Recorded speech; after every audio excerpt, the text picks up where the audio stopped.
안녕하세요. 프로파일러 배상훈입니다. 오늘 지금 녹음하는, 이 녹화하는 때가 2019년 12월 7일입니다. 근데 이제 편파TV,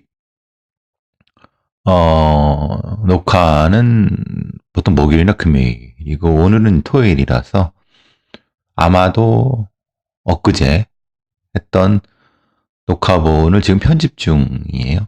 사실 유튜브 이렇게 방송을 하는데 가장 힘든 게 방송하는 사람들도 준비하는 것도 그렇지만은 뭐 대본 만들고 여러 가지 내용 만들어 갖고 출연자 섭외하고 그런 부분들 한 다음에 이제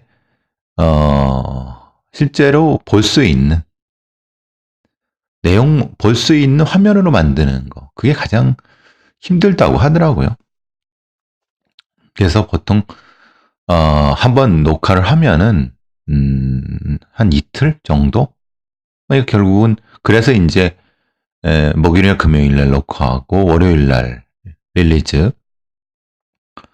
게재되는 그런 방식이죠. 근데 이제 뭐 지금 이렇게 올리는 거는 제가 원래는 이렇게 해야 되죠. 원래는 녹화해서 올린 것을 본 다음에 거기에 대한 후기 형태로 그렇게 할 생각으로 있는데 순서가 좀 바뀌었을 수도 있어요. 바뀌었겠죠. 지금 나가면 저는 지금 하고 바로 올릴 거니까. 그러니까 감안해서 들어주세요. 그러니까 뭐 순서가 어떨지 제가 말씀을 드릴 테니까 그러니까 그거의 후기다. 즉 편파TV 후기다라고 하시면 생각하시면 될 것 같아요. 이번 엊그제 녹화했던 것은 다중사기, 제가 했던 건 다중사기입니다.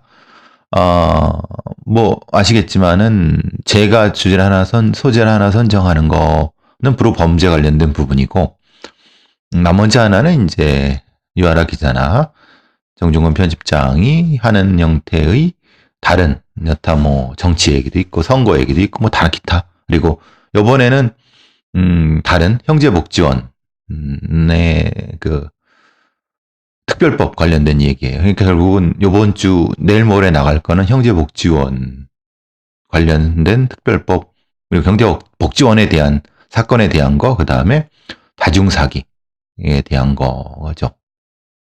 그래서 저는 이제 다중사기 관련된 부분에서 후기를 못다한 얘기를 이제 하려고 이렇게 올린 거예요. 이렇게 아마 한번 해보려고요. 다중사기라고 하면은 이 다중사기는 이제 경찰에서 쓰는 용어입니다. 여러분 많이 보시는 뭐 다단계 사기라든가 뭐 피라미드 사기 이런 것들 그리고 종교 사이비 종교 관련된 것들 뭐 이런 등등을 대부분 이걸 뭐 거의 통틀어 갖고 다중사기 이렇게 얘기를 합니다.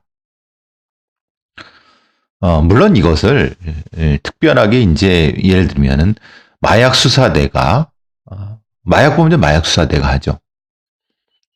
그리고 뭐 조직 범죄는 광역수사대 조직 범죄 전담팀이 하고 뭐 이런 것처럼 금융 범죄는 금융 범죄 해놨는데 지금 이 소위 말하는 조이팔 주스도 같은 사람들 그리고 기타 여러분이 많이 보셨던 갯돈 사기라든가 아니면 뭐 이런 MLM 영화에서 마스터 같은 영화에서 이병헌이 연결했던 조이팔 사건 이런 것들은 우리 경찰 시스템에서는 경찰과 검찰 수사 시스템에서는 특화된 부분은 아직 없습니다. 그런데 이제 그것을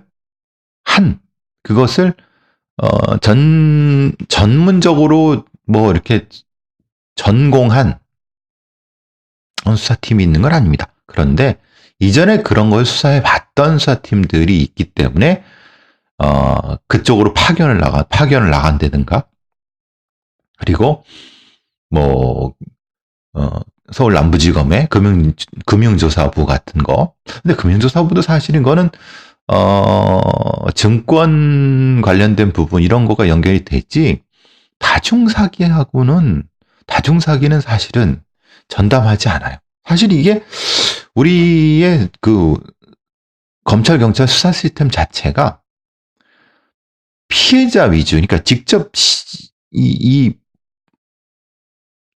대상, 그러니까 피해자 위주로 시스템이 구성된 것이 아니라 수사하는 사람 중심으로 시스템이 만들어진 거죠. 지금은 일부 좀 많이 바뀌고 있죠. 성범죄 수사대도 그렇고, 아까 말씀드린 것처럼, 민생 침해범죄 수사관 팀 같은 것도 이렇게 좀, 피해, 당사자 중심으로 바뀌고 있지만은, 가장 시급하고, 또는, 아주 전문적으로 이게 있어야 될 수사 부서가 사실은 다중사기 부서, 그리고 다중사기 부서라고 생각을 하는데, 생각해 보세요. 살인 사건이라든가 아니면은 강도 사건이라든가 그거는 그것도 사실은 전문성이 필요합니다만은 사기 범죄만큼 전문성이 필요한 건 그렇게 많지 않습니다. 그러니까 이제 전문적으로 이건 사기 범죄는 금융 범죄이기도 하지만은 사람 종교 범죄이기도 하고, 그리고 인간 관계를 규정하는 여러 가지 그것과 관련된 범죄이기 때문에 사람들이 사기 범죄를 매우 쉽게 생각해요. 그런데 여러분 보이스피싱 같은 거 보세요. 아주 전문적이죠. 다른 여타의 많은 사기 범죄 같은 경우도 아주 전문적입니다. 그런데 특히 이런 다중사기는 왜 특별하게 위험하냐면 한번 터지게 되면은 수백 명은 기본이고 수천 명, 수만 명. 조이팔 사건, 주수도 사건 보세요. 수만 명, 많게는 10만 명 단위 넘어갈 수 있습니다. 그리고 액수는 조이팔 4조, 6조, 주수도 2조에서 그 이상. 보통 갯돈 사건 한번 터지면 수백억. 그러니까 이런 것이 한 번 터지면 그 지역 전체가 확 날아가는 겁니다. 여기에 이제 플러스에서 요즘 많이 나는 얼마 전 많이 나는 전세 사기 같은 거라든가 이런 것들은 충분히 우리 수사기관에서 충분히 전문성을 갖고 대응할 수 있음에도 불구하고 안 하는 거죠. 반드시 해야 되는데 사실은 안 하는 겁니다. 왜?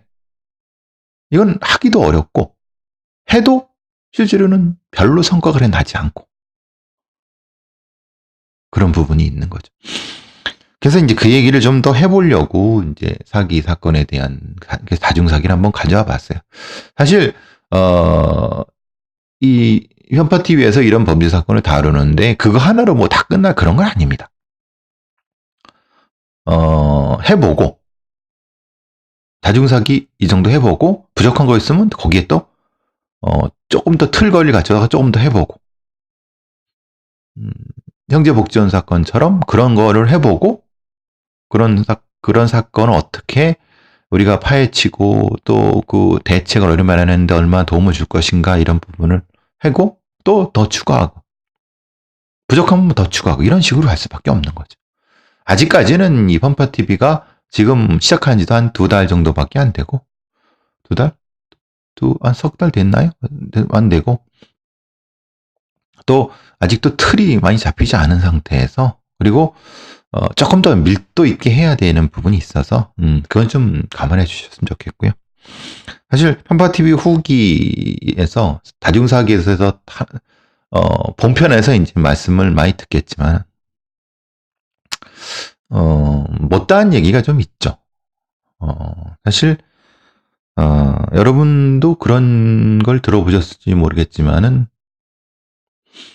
1980 우리나라의 이런 피라미드 관련된 사기, 피라미드 다단계 판매에 의한 사기가 80년대 후반, 90년대 초반에 우리나라에 그 피해의 양상을 들이오게 됩니다. 물론 그 이전에도 조금씩 들어왔겠지만 본격적으로 들이오게 된 게 아이러니하게도 큰 피해를 입게 된 것이 1987년을 기점으로 해서 어 이른바 이전에 군부 정권에서 이제 87년 민주항쟁이 넘어서고 그러면서 학생의 공간이 열어지고 대학 내에는 아주 백가쟁명식 다양한 학생운동 세력들이 많이 소위 말하는 조직들. 그 조직이라는 것이 뭐 학생운동 조직이 뭐 전국적인 조직도 있겠고 그냥 몇몇 캠퍼스 정도에 그냥 있는 몇 안 되는 조직도 있었겠고 그리고 뭐 흔히 말하는 뭐 전대협 뭐 얘기되는 글쎄 그런 뭐 큰 대중 조직도 있었고 다 엄청나게 많았습니다. 87년 물론 그것의 맹화는 그 이전부터 있었겠지만 87년 이후 88년, 89년, 90년, 91년 쭉 되면서 여러 방식으로 이제 학생운동 그리고 그 학생운동으로 배출된 사회운동 그러면서 그것이 지금의 어떤 뭐 여러 가지 시민운동으로도 바뀌고 막 그렇게 됐죠. 그때쯤에 이제 왜 제가 이런 얘기를 하면서 그 학생운동 얘기도 하고 그랬냐면 이런 이야기에도 피라미드 다단계의 가장 큰 피해를 본 그 어떤 무리들을 본다면 학생운동 했던 80년대 말과 90년대 초쯤에 학생운동을 했던 진짜 어떻게 보면은 뭔 잘 모르고 순수한 열정으로 접근했던 그런 사람들이죠. 물론 제 말에 뭐 여러분 이 일을 제기하시는 분도 있을 수 있겠습니다만은 제가 보기엔 그래요. 왜냐하면은 그때도 이제 87, 88년, 89년 이럴 때도 문제가 많았던 거는 이런 거죠. 이제 대학교 내에서 학생 운동을 하는 어떤 사람들이 있으면 선후배끼리 끈끈하게 많이 서로가 신뢰하지 않으면 어떻게 학생 운동을 하겠습니까? 그것도 군부 독재 시절에. 근데 이제 그런 과정에서 요런 피라미드 다단계 사기 조직들이 파고든 거예요. 그 중에 한 어떤 중간에 있는 어떤 간부 하나만 포섭하게 되면은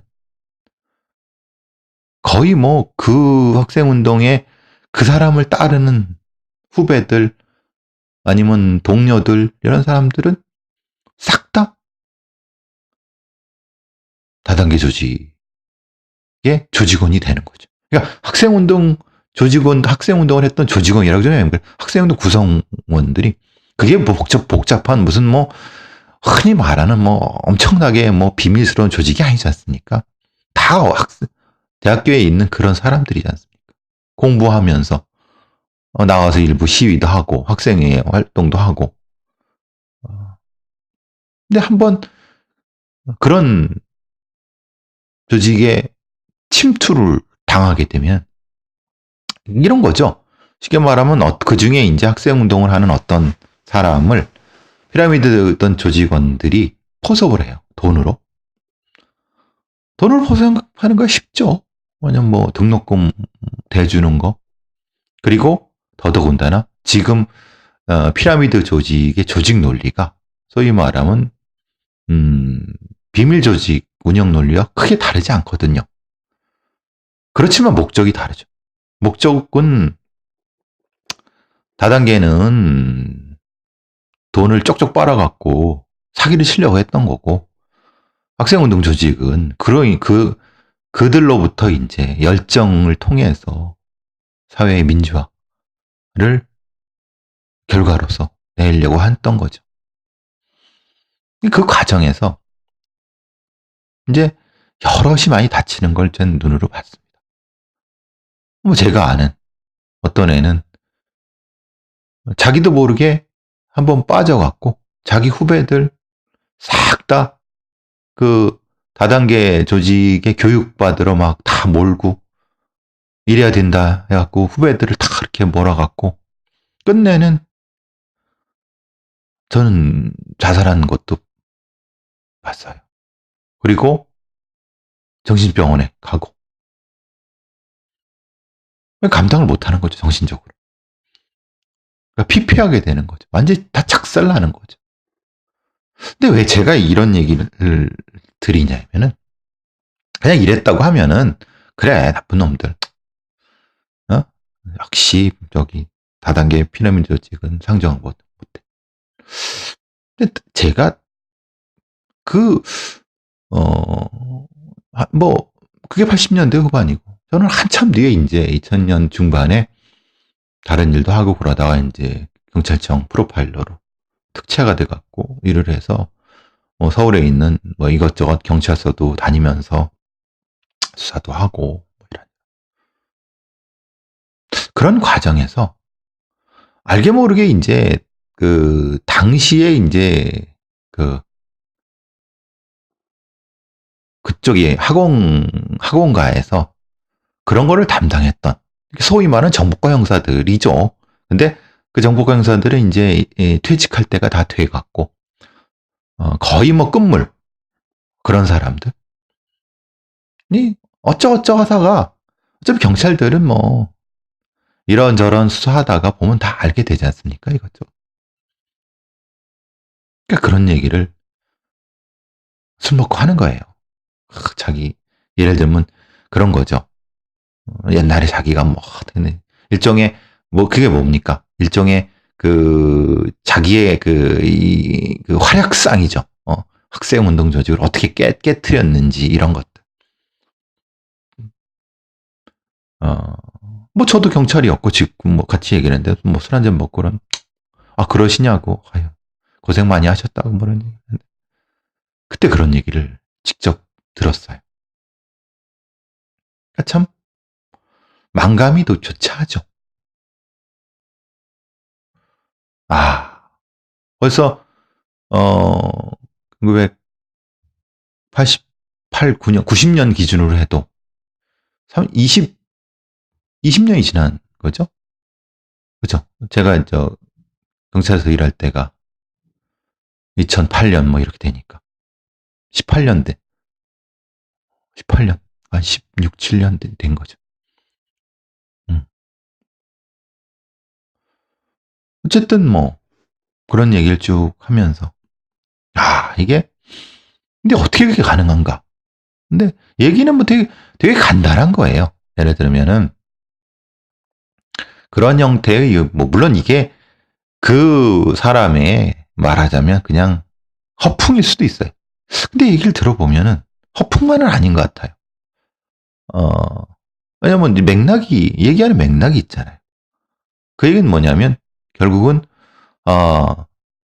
예를 들면 학생운동 조직을 깨기 위해서 불법적인 물론 그때는 불법으로 따질 수가 없죠. 왜냐하면 생각해보세요. 군사독재 정권에 있었던 노태우 정권 때이고 다양한 뭐 여러 가지 학원 내에서의 학교 내에서의 뭐 의문사도 있고 별별 일들이 다 많지 않습니까? 그런 일들을 보면은 실제로 이거는 뭐 경찰에서 공식적으로 있는 그런 기록도 없는 거예요. 글쎄요, 어디서 어떻게 됐는지 모르지만은. 근데 확실한 건 그런 거죠. 요게 분명히, 어, 그랬을 수 있겠구나. 느낌이 오는 거죠. 이거는 당시 안기부, 일정 정도의 공작이었을 수 있겠구나. 예를 들면은, 이런 거죠. 당시에 이제 뭐 경찰의 그 피라미드 조직원들이 뭐 검거되고, 검거 조사하다가 얘를 이렇게 해먹지 말고 학생운동 깨는 용도로 이용해 먹으면 되겠네? 너 요거 빼줄 테니까, 응? 그쪽 가서. 당시에는 대학교 내에도 가짜 대학생 진짜 많았습니다. 그것 때문에 뭐, 서로 뭐 강목으로 두들겨 패기도 하고 맞기도 하고 뭐 엉망이 많았죠. 학생증이라는 게 요즘처럼 디지털화 되어 있지 않았거든요. 그냥 사진에다가 이렇게 압인해갖고 하는 이런 것들이 많기 때문에 또 그런 거죠. 집회 나가고 그러면은 사실 이렇게 보면은 무슨 과 누구라고 하는데 실제로 보면 그런 과에 그런 사람이 없어요. 이게 가짜죠, 가짜. 그러니까 말하자면 경찰 프락치이기도 하고. 그런 시대였으니까, 그게 가능했죠. 결국은 그렇게 침투되고, 그걸 통해서 빠르게 학생운동, 뭐 다는 그렇지 않은 거죠. 근데 제가 파악한, 뭐, 듣고 파악한 그 일부라는 게 도대체 얼마인지도, 뭐, 근데 왜냐면 전체, 학생들 전체가 제가 전체를 모르니까. 근데 적지 않은 피해를 당했다는 건 알고 있습니다. 제가 직접 본 거는 아까 말씀드린 것처럼 자살한 애가 있고 정신병원에 간 애가 있고 또 아예 그러면서 이제 부모가 그 자기 그 전세방 얻으라고 된 거 전세방 빼갖고 거기 조직 그 피라미드 넣고 거지처럼 사는 거 남들한테 돈 빌려서 살다가 부모한테 들켜갖고 끌려 내려가고 이런 경우들이죠.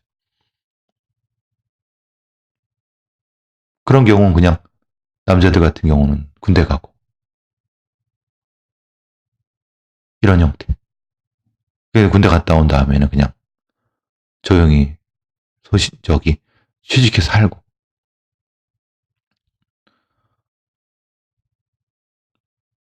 제가 나중에 제가 그런 면에서 그걸 들으면서, 참 야만의 시대를 살았구나. 어떻게든 이거를 좀, 만약에 진짜라고 하면, 한번 밝혀봐야 되지 않을까라고 생각했죠. 그 당시에는 그랬습니다. 그래서 일부 제가 찾아다닌 경우도 있습니다. 이 얘기는 나중에 제가 다른 루트를 통해서 한번 다시 말씀드리도록 하고, 그리고 또 하나 제가 말씀드리고 싶은 것은 지금 이거는 이제 피라미드 조직에 의해서 파괴되고 고통받았던 옛날에 학생운동을 했던 사람들, 그리고 대학생들, 피해 대학생. 또 하나 이 비슷하게 하고 싶었던 얘기 그런 겁니다. 5.18 광주 민주항쟁 때 계엄군들에 의해서 여고생들이 집단 강간당하고 그 뒤에 정신병을 얻어서 그랬다니, 이건 여러분 뭐 많이 들어보셨죠? 요새, 그러니까 그전에는 아름아름으로 알았던 사람도 있겠지만 요새는 이제 그 증언들이 나오지 않습니까? 당시에는 그런 87년, 88년, 89년 학생운동을 했는데 여대생들이 이제 뭐 집회 나가고 이래서 이 전경들이나 아니면 백골단이라고 하는 진압 경찰들 잡혀갔고 뭐 심하게 두들겨 맞기도 하고 뭐 그건 뭐 늘 일상이었으니까.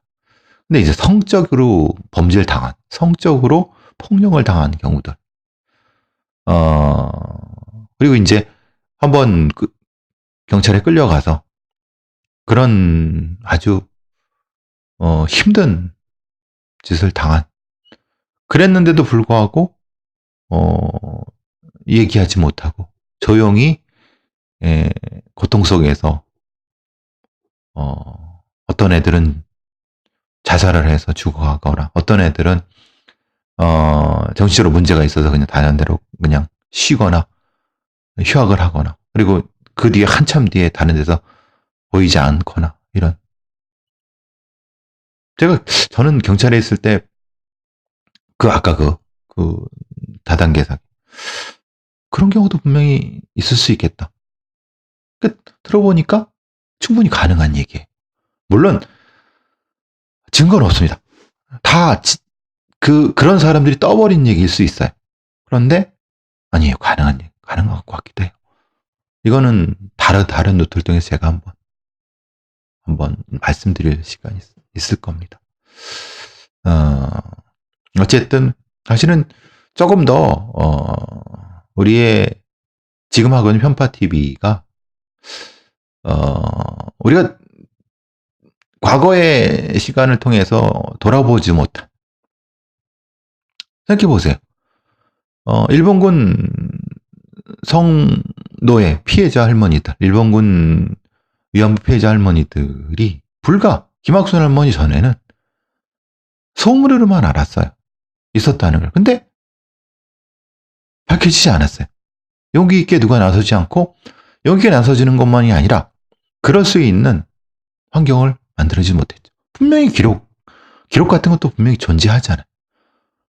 제가 지금 말씀드렸던 이런 것도 분명히 있습니다. 그런데 관심을 안 갖죠. 제가 이제 프로파일링 관련돼서 이제 크라임이나 이런 데서도 다양한 성범죄라든가 아니면 이런 범죄 피해에 대해서 많이 얘기도 하고 그러는데 겸사겸사해서 이런 걸 같이 얘기할 수 있는 장을 좀 나중에라도 좀 만들고 싶은 기회가 있을 겁니다, 분명. 뭐 요 정도로 편파TV 후기 이런 걸 좀 요렇게 하고 싶어요. 그러니까 물론 이제 제가 편파TV 후기로 그냥 할지 아니면 또 다른 형태로 또 별도로 이렇게 올릴지 모르겠어요. 한번 시도를 여러 번 해보려고요. 근데 후기는 계속 올릴 생각이에요. 이런 방식으로. 자, 본편 다중사기 한번 기대해 주시기 바랍니다. 날씨가 조금 풀렸는데 그래도 감기 조심하시고요.